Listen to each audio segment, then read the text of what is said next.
तो हेलो दोस्तों, welcome to my YouTube channel. तो आज फिर से हम जीके जीएस के 15 क्वेश्चन लेकर आ गए हैं। तो चलिए शुरू करते हैं अपना वीडियो और चलते हैं प्रश्न संख्या 1 की ओर। तो हमारा प्रश्न संख्या 1 है, बिहार की यात्रा करने वाला प्रथम ब्रिटिश यात्री कौन था? तो पहले की तरह ही आप लोग को कमेंट बॉक्स में इसका उत्तर देना है। तो हमारा ऑप्शन संख्या 1 है रॉल्फ फीज, ऑप्शन 2 है सर टॉमस रो, ऑप्शन 3 है पीटर मुंडी, ऑप्शन 4 है इनमें से कोई नहीं। तो आपके पास 5 सेकेंड वक्त है और इसके अंदर आप अपना उत्तर दीजिए।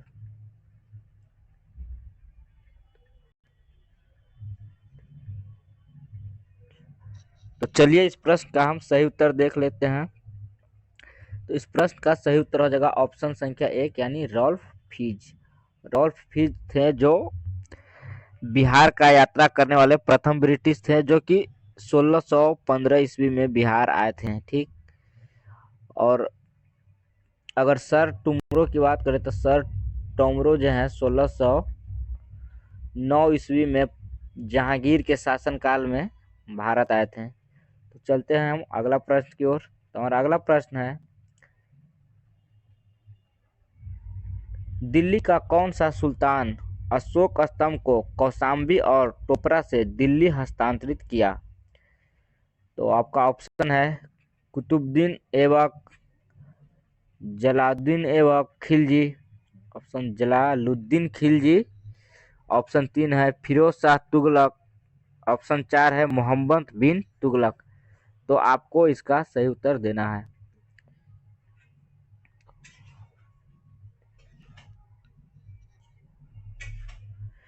तो इस प्रश्न का सही उत्तर हो जाएगा ऑप्शन संख्या 3 यानी फिरोज शाह तुगलक।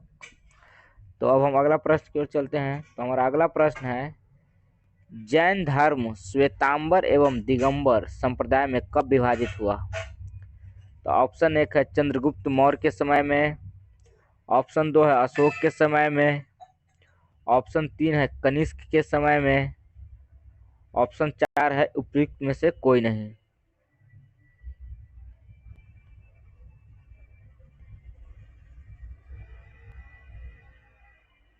तो इस प्रश्न का सही उत्तर हो जाएगा ऑप्शन संख्या 1 यानी चंद्रगुप्त मौर्य के समय में। तो अगला प्रश्न की ओर चलते हैं। तो प्रश्न संख्या 4, प्रसिद्ध रेशम मार्ग पर किस वंश के शासकों का अधिकार था? तो ऑप्शन 1 है मौर्यों का, ऑप्शन 2 है शाकों का, ऑप्शन 3 है कुषाणों का, ऑप्शन 4 है गुप्तों का।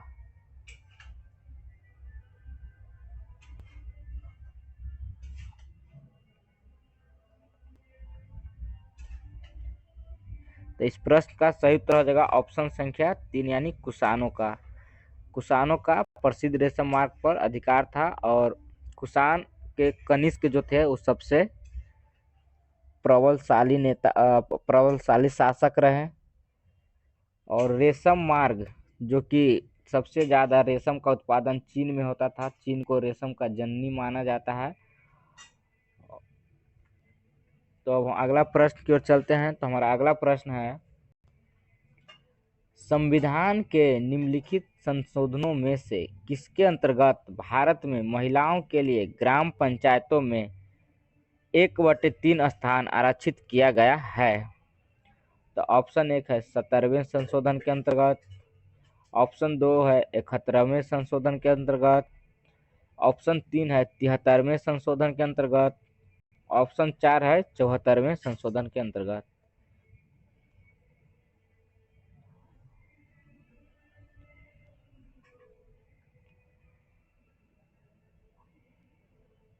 तो इस प्रश्न का सही उत्तर होगा ऑप्शन संख्या 3 यानी 73वें संशोधन के अंतर्गत। तो अब हम अगला प्रश्न की ओर चलते हैं। तो हमारा अगला प्रश्न है, देवनागरी लिपि का सही विकास क्रम है? तो आपको ऑप्शन पढ़ना है और इसका सही विकास क्रम बताना है। तो एक बार हम पढ़ देते हैं। तो ऑप्शन 1 है गुप्त लिपि, उसके बाद ब्राह्मी लिपि, देवनागरी लिपि, नागरी लिपि। अगला ऑप्शन है नागरी लिपि, ब्राह्मी लिपि, गुप्त लिपि, देवनागरी लिपि। अगला ऑप्शन है ब्राह्मी लिपि, गुप्त लिपि, नागरी लिपि, देवनागरी लिपि।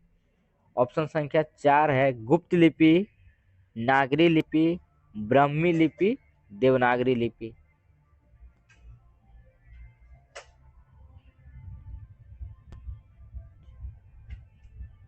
तो इस प्रश्न का सही उत्तर हो जाएगा ऑप्शन संख्या 3, यानी पहले ब्राह्मी, फिर गुप्त लिपि, फिर नागरी लिपि, उसके बाद देवनागरी लिपि का विकास हुआ। ठीक, सभी लिपि का जनक देवनागरी लिपि को ही माना जाता है। तो हम अगला प्रश्न की ओर चलते हैं। तो हमारा अगला प्रश्न है, निम्न में से किस शैलकृत गुफा में 11 सिरों के बोधिसत्व का अंकन मिलता है? तो ऑप्शन 1 है अजंता, ऑप्शन 2 है एलोरा, ऑप्शन 3 है कन्हेरी, ऑप्शन 4 है कार्ले।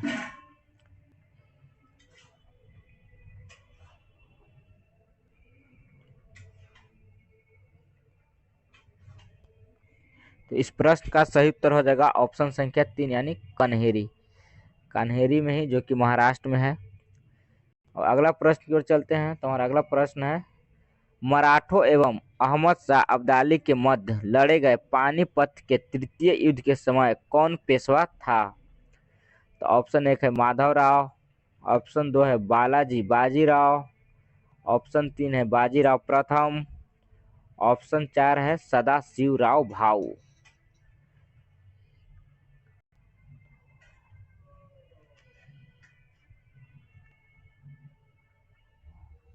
तो इस प्रश्न का सही उत्तर हो जाएगा ऑप्शन संख्या 2, यानी बालाजी बाजीराव।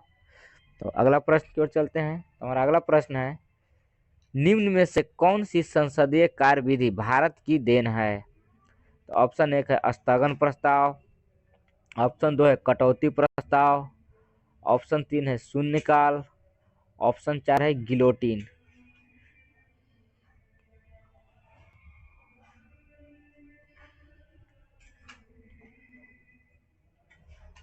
तो इस प्रश्न का सही उत्तर हो जाएगा ऑप्शन संख्या 3, यानी शून्यकाल। शून्यकाल जो कार्य विधि है संसद की, उसका भारत की ही देन है। तो इसको 1962 में लाया गया था। तो हम अगला प्रश्न की ओर चलते हैं। ये जो शून्यकाल होता है प्रश्न काल के बाद शुरू होता है, प्रश्न काल के बाद के समय को ही शून्यकाल बोला जाता है। तो हम अगला प्रश्न की ओर चलते हैं। हमारा अगला प्रश्न है, भारतवर्ष के लिए एक संघीय ढांचे को सर्वप्रथम किस अधिनियम द्वारा प्रस्तुत किया गया? ऑप्शन 1 है 1909 के अधिनियम द्वारा, ऑप्शन 2 है 1919 के अधिनियम द्वारा, ऑप्शन 3 है 1935 के अधिनियम द्वारा, ऑप्शन 4 है 1947 के अधिनियम द्वारा।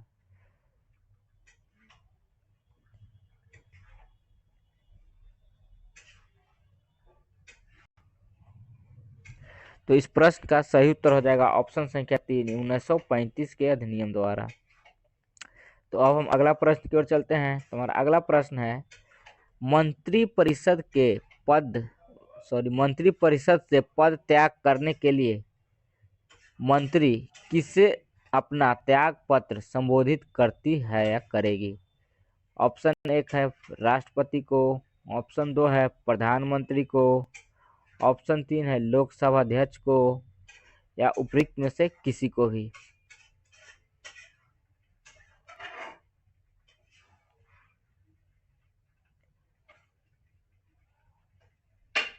इस प्रश्न का सही उत्तर हो जाएगा ऑप्शन संख्या 1, यानी राष्ट्रपति को।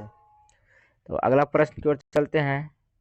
तो हमारा अगला प्रश्न है, लोकसभा का 5 वर्ष का समान कार्यकाल समाप्त होने से पहले इसे कौन भंग कर सकता है?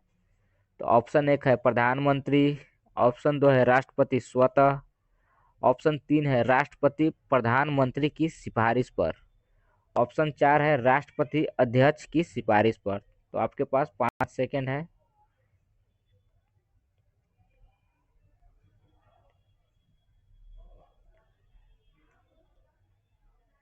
तो इस प्रश्न का सही उत्तर हो जाएगा ऑप्शन संख्या 3, यानी राष्ट्रपति प्रधानमंत्री की सिफारिश पर लोकसभा के कार्यकाल को 5 वर्ष से पहले भंग कर सकती है। तो अगला प्रश्न की ओर चलते हैं और अगला प्रश्न है, भारत के बाहर विश्व के पहले योग विश्वविद्यालय का उद्घाटन कहाँ किया गया? योग मत योगा।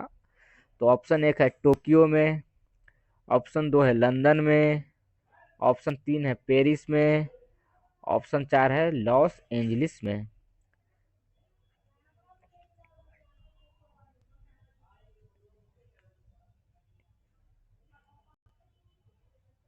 तो इस प्रश्न का सही उत्तर हो जाएगा ऑप्शन संख्या 4, लॉस एंजलिस में खोला गया है, जो कि मार्च 2020 में, सॉरी, मार्च 2020 में बनाया गया है। और अगला प्रश्न की ओर चलते हैं और अगला प्रश्न है, राइबोसोम की संरचना में होती है? ऑप्शन 1 है डीएनए तथा प्रोटीन्स, आरएनए तथा प्रोटीन्स, ऑप्शन 3 है आरएनए तथा अमीनो अम्ल, ऑप्शन 4 है आरएनए तथा डीएनए। तो आपके पास 5 सेकंड टाइम है।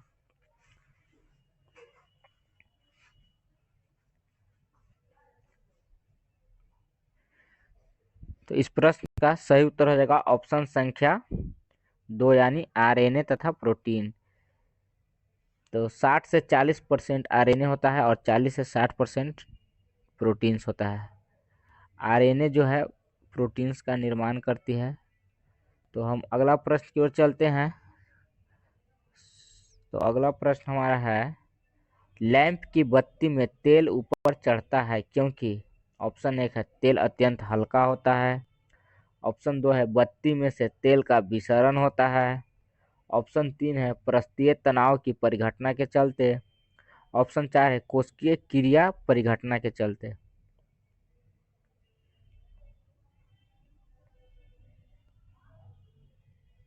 तो इस प्रश्न का सही उत्तर हो जाएगा ऑप्शन संख्या 4 यानी कोशिकीय क्रिया परिघटना के चलते।